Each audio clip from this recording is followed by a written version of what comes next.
নমস্কার, আমি কৃষ্ণনগর সাংসদ মহুয়া মৈত্র বলছি। আমাদের চাপড়া বিধানসভার 15 জন শ্রমিক যারা ফরিদাবাদ হরিয়ানাতে কাজ সংক্রান্তে গেছিল, সবাই রাজমিস্ত্রি, কেউ বাঙালঝি, কেউ দুধখোলা, কেউ লক্ষ্মীপুর। এই 15 জনকে 2-3 দিন ধরে আটক করে রেখেছে ফরিদাবাদ পুলিশ কমিশনারেটে।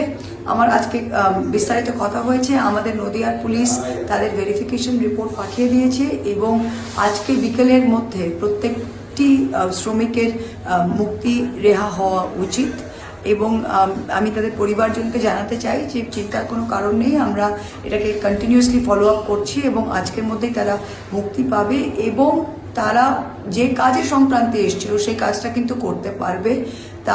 তারা অবৈধ নয়, তাদের সমস্ত ডকুমেন্টস আছে, এটা আমরা প্রমাণ করেছি এবং এটা বিজেপি সরকার আবার ইচ্ছাকৃতভাবে বাংলা বিরোধী, বাংলা ভাষা বিরোধী যে আক্রমণ করছে সেটার আরেকটি উদাহরণ।